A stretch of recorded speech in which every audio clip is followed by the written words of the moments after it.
Welcome. This is the inaugural recording of Black and Blue. Nope. See, I've already got it wrong. I don't even know the name of our podcast. Thank you for the tip. Already we're editing and we're only 5 seconds into our podcast career. This is the inaugural episode of Black, White, and Blue in the South. Yes. My name is Bill Kimler. And I'm Jamil Brooks. And we are your hosts. We are also the first... No, you're the first vice chair. I am the chair. Yes. We are the top two chairs of the Greenwood County Democratic Party in red old Greenwood, South Carolina. Yes. And we are now officially out of material. And we are. No, let's talk about being in red Greenwood. What does that look like? Well, first, before we get into red Greenwood, I want to know what you were doing out in your car in the parking lot. I had to help someone. You know, that's what we're here for. So they needed help with, believe it or not, Google Forms.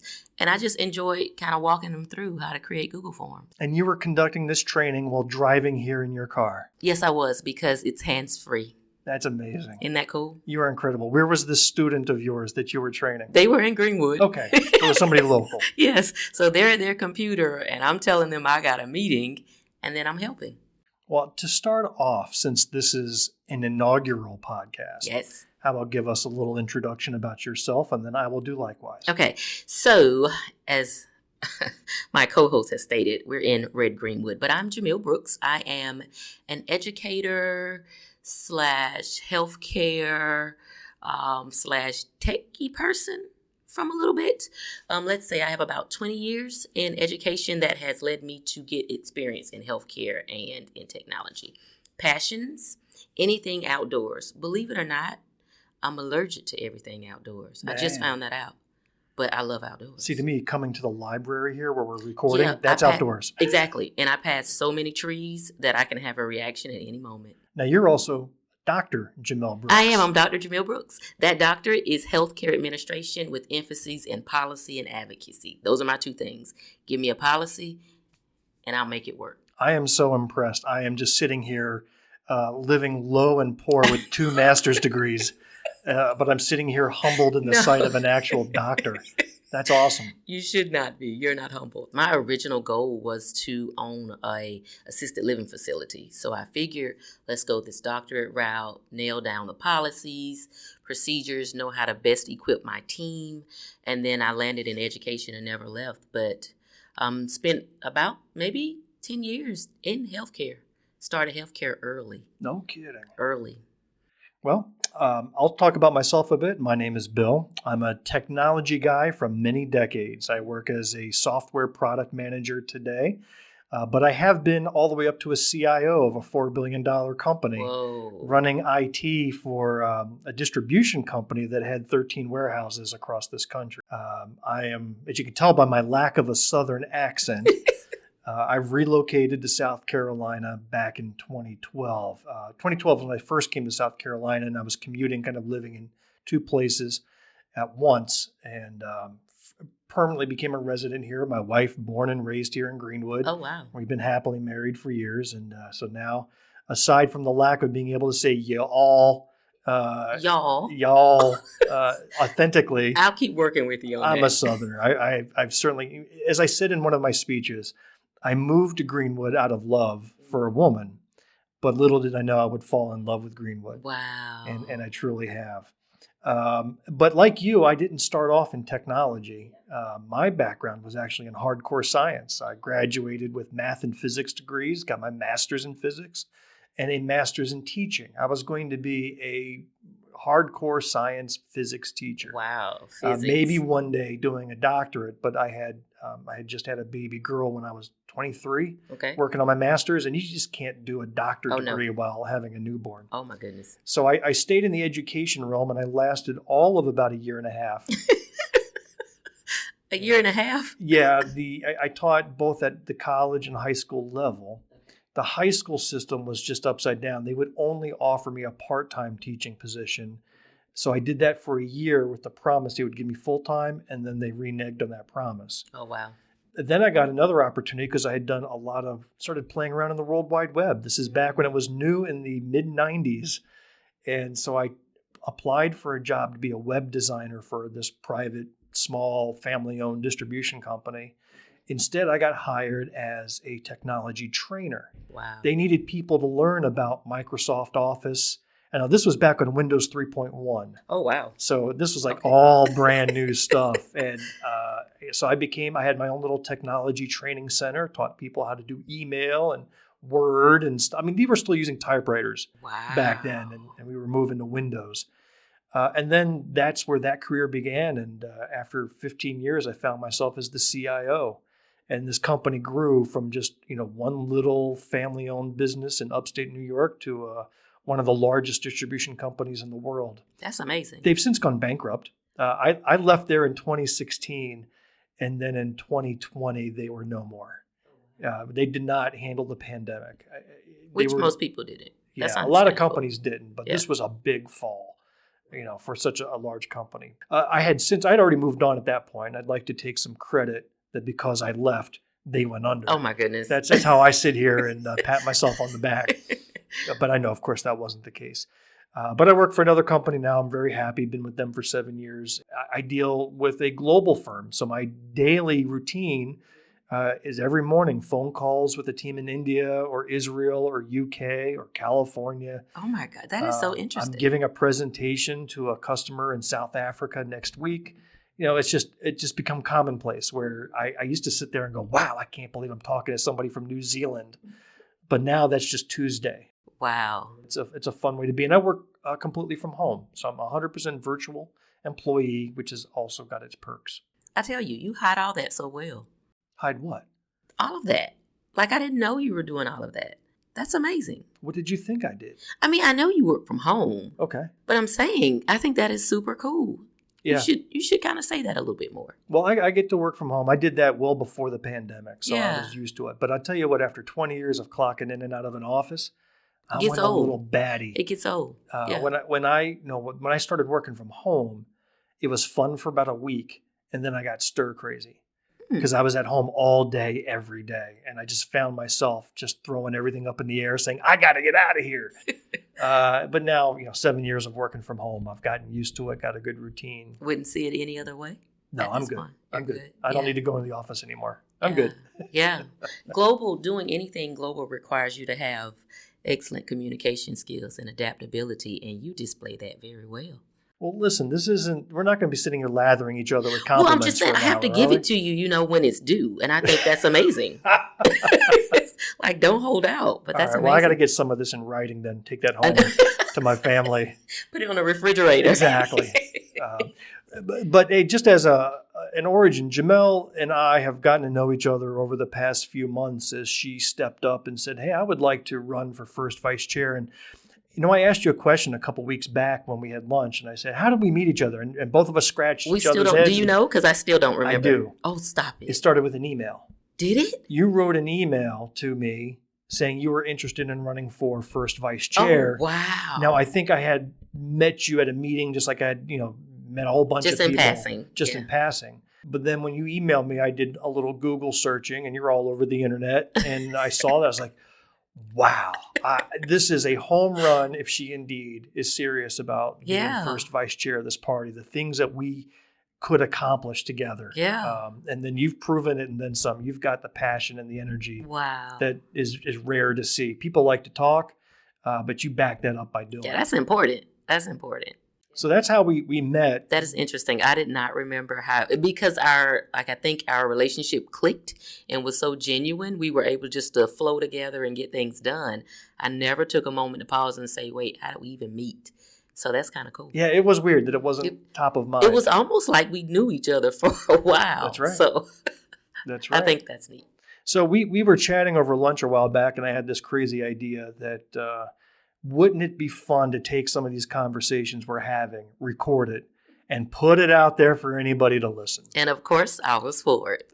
I couldn't believe how quickly you said, yep, let's do it. Yes, that's right up our alley. Let's do it. Now, I want to give credit where credit's due. I want to give a shout out to my friend, Barrett Gruber. He is the owner of the Gruber Entertainment Network. I don't know if that's what it's called. I made that name up. But he does run several different podcasts and has a little bit of a nice side gig going. I got to know him through this podcast called the All About Nothing podcast. These guys reached out to me when I ran for State House last summer, and they were on this kick. Now, they were a podcast based out of Columbia. Now they're in Lexington. They interviewed most of the first-time Democratic candidates running for office last year. So it was myself and a bunch of other people that I had gotten to meet along the campaign trail, all first-timers, all talking about their beliefs and policies and what it's like to be on the road. They even interviewed Lisa Ellis. Okay. She ran for state superintendent. Yes. And then even most recently, Barrett scored an interview with Marianne Williamson, a candidate for president. So he's good. He's got a couple other podcasts. He's got some buddies that do the recordings with him. I've been on his show 3 times now. Okay. And just had a blast and said, you know what? We can do this. Yes. I listen to 100 podcasts. I'm subscribed to a whole bunch. Some of them are just downright terrible. And I think as long as we can, be better than the worst podcast. We will not be terrible, okay? Let's just say we'll get this first one out of the way and then we'll take over. Yeah, so this truly is, no format, none of us prepared. So you're truly hearing off the cuff comments. Yeah, this is really us. No preparation. So I have a topic that I'd like to kick off with. Let's go. Just before we got together, I received a text from somebody, who I know peripherally. I can't say I'm close with him. I've only met him in person once, chatted online a couple of times. But he wrote me this message saying, "Isn't it terrible what the South Carolina Democratic Party is doing to Marianne Williamson?" And I said, "Wow, do tell." All I know is that she spoke at the Democratic convention back in May, so she got a chance to speak in front of all the delegates from across the state, 1,000 plus people. Yes. If that's the state party working against you, then let me know. And then he went on and made some claims that I'm not going to share here because I need to verify. Okay. First, you need to verify these things before you go public with them. But it brought up kind of a bigger point. He obviously is a huge Marianne Williamson fan. Okay. Online, I've seen quite a few people come out for Robert F. Kennedy Jr. I don't know why, but continue. and then, of course, you've got Joe Biden on the Democratic side. Okay. And so I just wanted to get your opinion about those other 2 candidates who are not the incumbent president, RFK Jr. and Marianne Williamson. And there is some, and I wouldn't even say a belief because I think it's been backed up. The Democratic National Convention is not supporting or helping or assisting. In fact, you could say they're downright hindering both of those candidates from pursuing activities, goals, meeting at national conventions or what have you. In fact, I just read an article that Marianne Williamson was denied the chance to speak at the National Democratic High School Students meeting that's coming up. Wow. And, I read it. So there was this high school student Democrat organization that said, no, thank you. Then they said that they were just following the policies of the Democratic National Committee. So that makes me wonder, what policies are we referencing? Apparently there's a policy or a memo that the DNC wrote saying they're supporting our incumbent president 100%. So they're really not entertaining any notion of anybody running against Joe at this point. Okay. So a couple of things come to mind.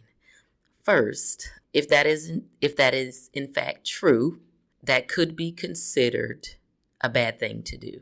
When you look at it, let me take out the if that is true. That is true. Okay. So it is indisputable fact. I think that we should. It's our duty to give the people all the information necessary to make the right choice and pick the correct candidate. However, I'm wondering if this is a funding thing to ensure that the funds that they will be collecting, that will be distributed to the campaigns, are not a waste.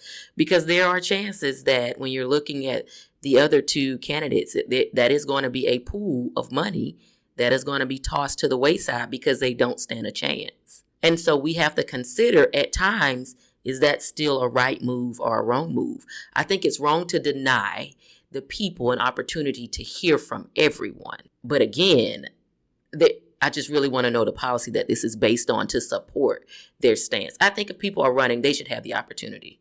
I don't say prevent people from hearing it. The moment you start to shelter or obstruct the view of what the people should see, then you lead people to formulate thoughts that might not be correct. And I can tell you from a Democratic standpoint, we don't have time for that. We need to be as transparent as possible. So I'll read this Newsweek article. Came out end of June. So this is dated June 27th. Democrats block high schoolers from meeting with Marianne Williamson. A board member with the High School Democrats of America confirmed the decision in an email to Newsweek, saying they were mirroring policies set forward by the Democratic National Committee, of which they are affiliated. And earlier this year, the DNC indicated they would not sanction a debate between Biden and the other candidates, and at this point is moving forward with the incumbent president as their party's de facto nominee for president. You don't like that? I don't like that. I think you have to give the people an opportunity. They should be. Here's the thing that we say. We believe that we have intelligent beings. And if we believe that, then I think we should give them the information and let them make an intelligent decision to support or to not support a candidate. By sheltering them from a candidate, it piques the curiosity of the individuals that are not being seen. People start to wonder, well, why is it that we're not seeing Kennedy? Why is it that we're not seeing Marianne? These are the things that we're going to run into, and that's a problem. So we can eliminate all that confusion. We can allow them to have that debate, allow Democrats to make the choice and go from there. This is not to say that the National Democratic Convention still can't support who they want to support, but who would they be to say that you don't get to see the others? Because if they're running on a Democratic ticket, they have the choice to be heard. They have a chance. They should have a chance to be heard. Why ostracize them? We have a call coming in. You want to take a call? Oh, can we? No, I'm kidding. I was so excited. Let's start this. I just wanted That to was see your perfect. face. That was perfect. Let me hear what someone else thinks about that. See how I welcome that? Even though I didn't know, I said let them come through. You're good for anything I throw your way. That's awesome. Share the knowledge.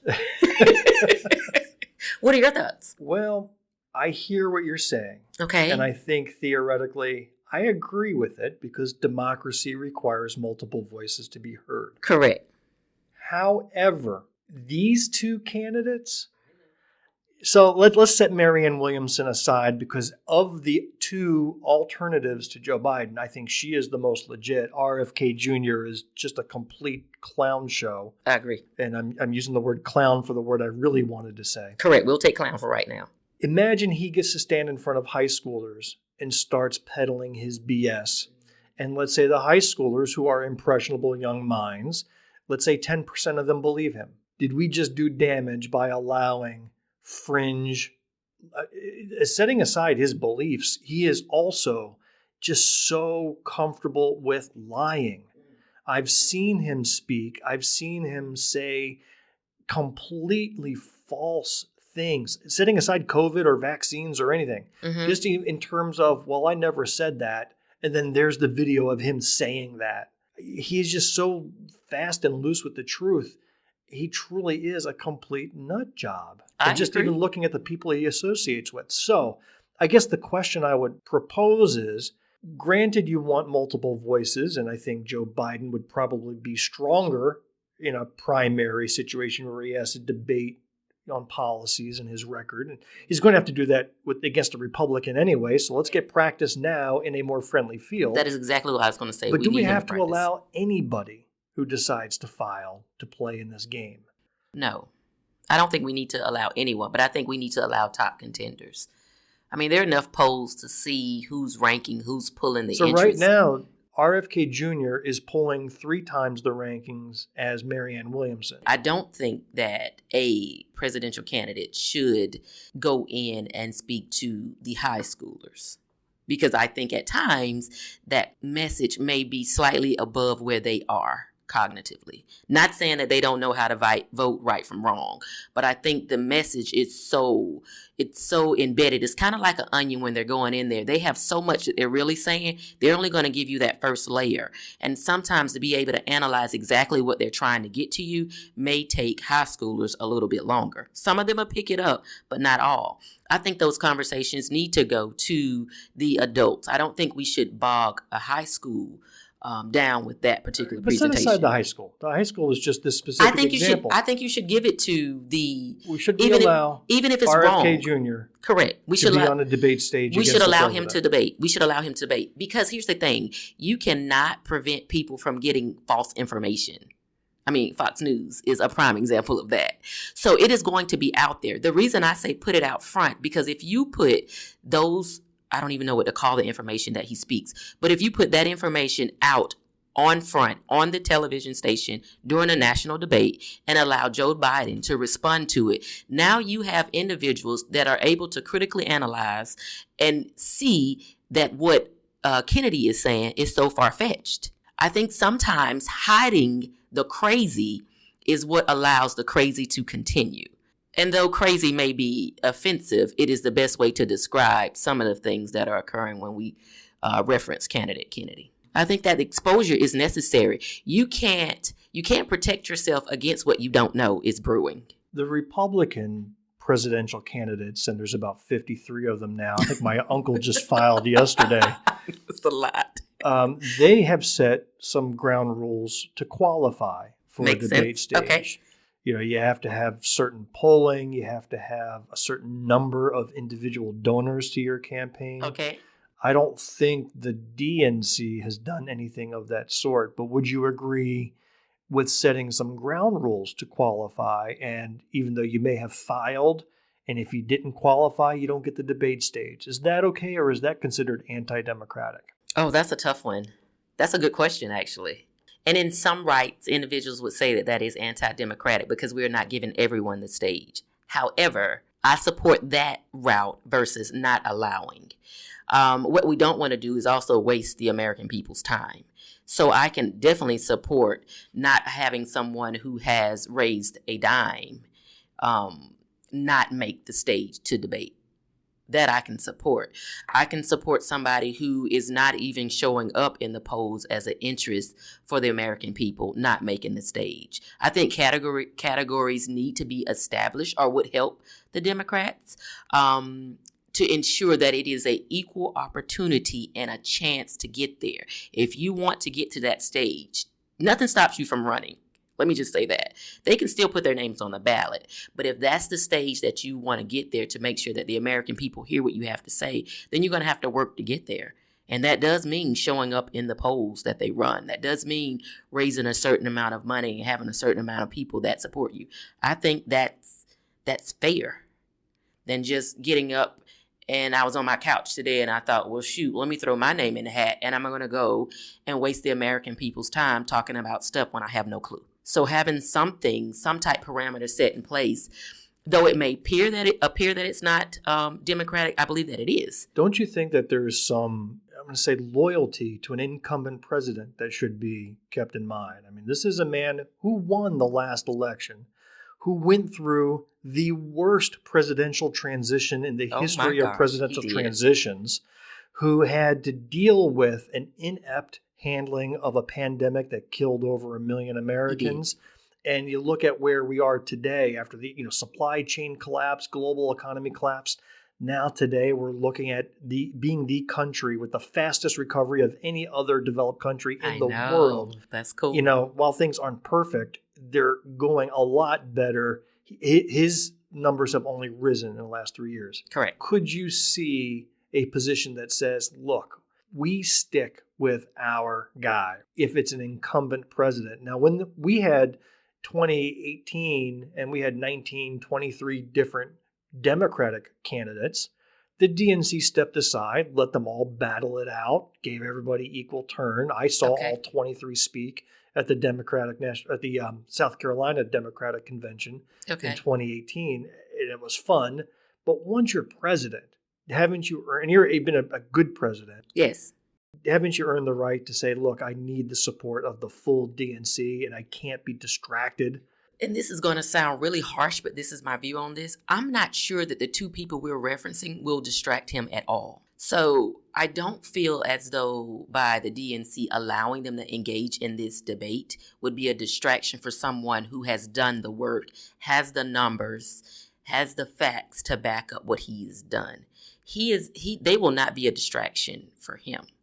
So do I think that they are saying that they are not loyal? Here's what you don't want to do, I think. Now, I would not say that, I do not believe that it would be loyal for them to promote one of those candidates other than the sitting president. I think that would be disrespectful.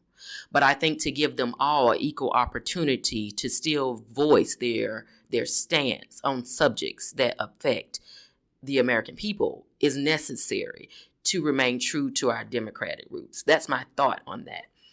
Do I think that we're questioning their loyalty? No. I think that what they're doing is remaining. Here's what we can't be. We can't be more loyal to the president than we are to the people. I don't ever want us to lose sight of we're going to support the individual who's in the seat. Because if we really want to talk about it, that's what the Republicans did for Trump. And I mean, hands down, there was probably a majority, and because I love research, I won't quote numbers because I don't have them. But there are probably a majority of Republicans who were like, what is he doing? This is going too far. We see this, but they allow it to continue to save face.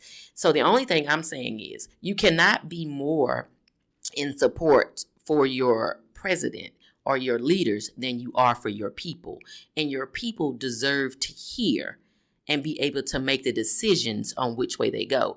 I believe if both of those two candidates were to go on a debate with Biden, based off of his record, there's really no debate. Well, listen, you and I sat there and listened to Marianne Williamson. We did. And I've also seen her speak twice before. I have too. What was your opinion?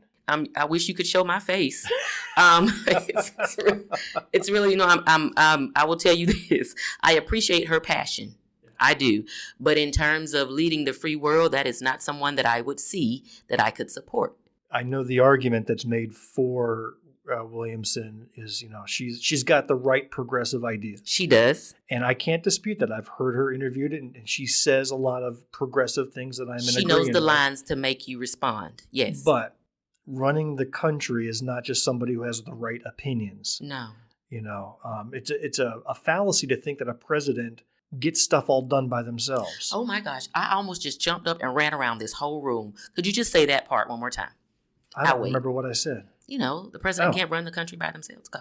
Thank you. You said it just as well as I did. Oh my gosh. They can't. So you need to find somebody who's able to either negotiate, work around, work through, bully, coerce, bribe.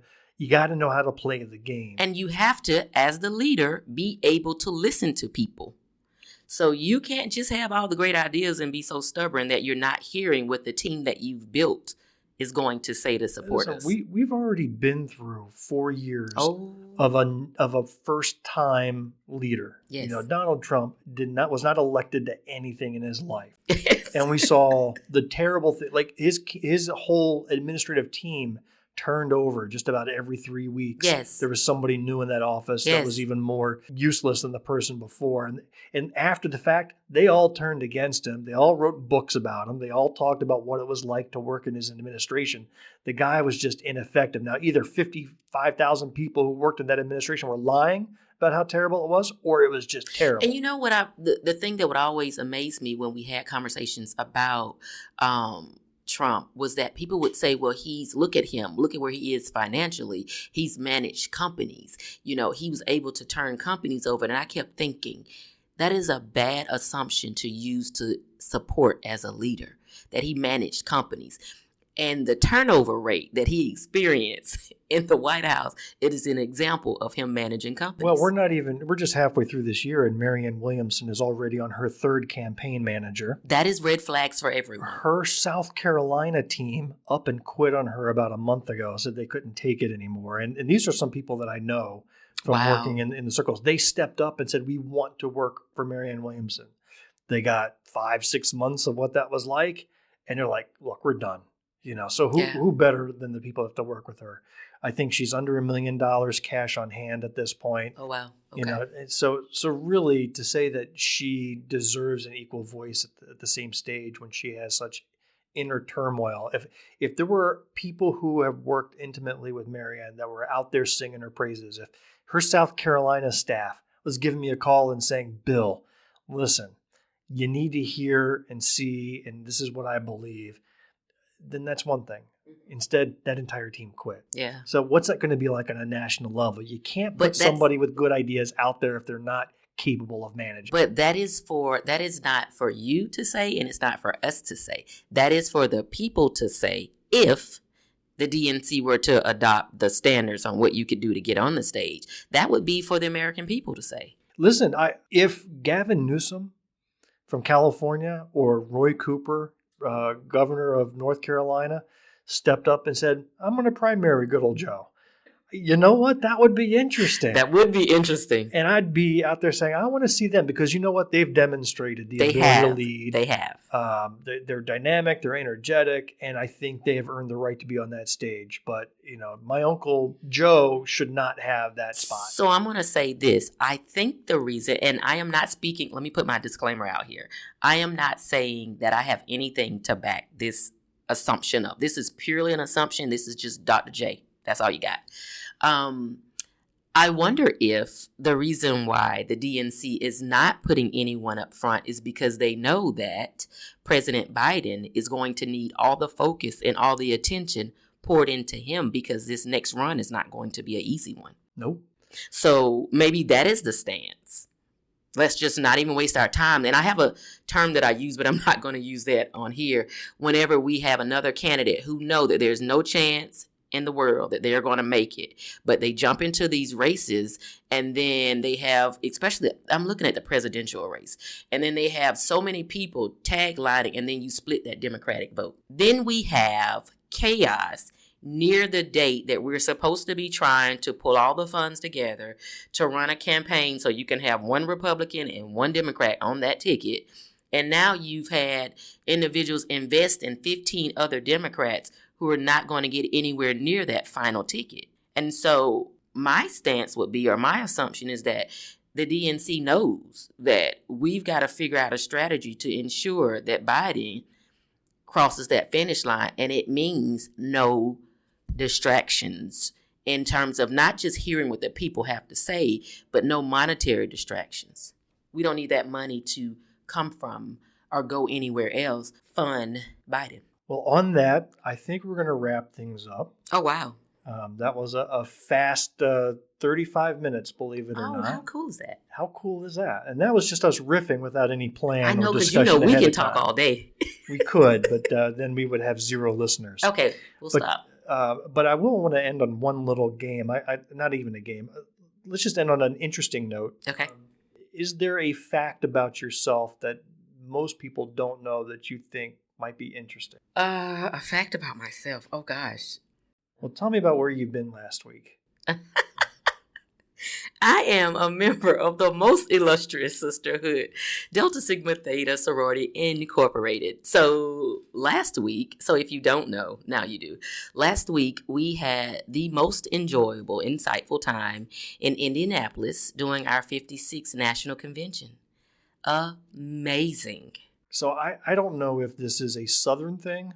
It is a not. Black thing. It is I one know of nothing about these sororities and Oh my fraternities. gosh. I mean, aside from National Lampoon's Animal House, and a bunch of goofballs living in a house together in a fraternity. I came to South Carolina and mostly all Black people. I don't know any white sororities and fraternities. Maybe they're out there. They are. What is that? They are. So there are only 9 recognized Pan-Hellenic Hellenic Council, and that is the Greek organizations that are African American. However, we don't necessarily eliminate other races from joining the organizations. It's just that we were founded with African Americans as our founders. And nothing to do with colleges. It does. It Oh, it does. does. You have to be a college graduate to join most of the organizations. They have different entries. Is that where you get in? Is that the college level? You can get in at the college level or what we call the grad chapter level, which is when you've completed your degree. And that becomes alumni. And then you have to sit and choose which one you want to join at some Well, point? see, it's not. I say this to people that ask. It's a passion thing, and it is a commitment thing. So for most of us, we knew in our heart of hearts, if we ever went Greek, joined a Greek organization, we knew what that would be. And it aligns with what the mission of that particular organization is. What does it stand for? Delta Sigma Theta stands profoundly on social action. Social action is my passion. So there was never a doubt in my mind I saw some of your pictures on Facebook. There were thousands of people there. There were 17,000 Wow. at this convention. And then we also had it online. So there was a large number online. I saw some of the speakers that you attracted. Did you see our honorary members? Oh, my gosh. I'm going to try to remember. Are you about to fangirl here? Yes, I am. Oh, my gosh. And I won't tell our listeners this. They will have to go and look that up and see who our honorary members were. But it was amazing. It's an amazing sisterhood. It's an amazing journey that is truly about answering the call of the people. So we get to do it locally here in Greenwood. We have a wonderful president and vice president who ensures that we stand in line with what the national organization is saying, and we go out and we serve our communities. What an interesting way to end. And yeah, I can talk to you about that for another hour or two. My passion. But we're going to wrap this up. Being that this is our first episode, yes, a test episode, we don't have our act together, so there's no email address or website for you to reach us at. We don't have a Facebook page. In fact, we don't want you contacting us just Not yet. We need to figure out what the heck we're doing. But should this thing grow, and I can't see that it doesn't, we'll have a presence. So I thank you. My name is Bill. I'm Jamil. And we thank you for the time you spent with us here on Black, White, and Blue in the South. Yeah. And this is where we stick in some closing music. What are we going to use for our closing? I don't know. The end. Nailed it. First try.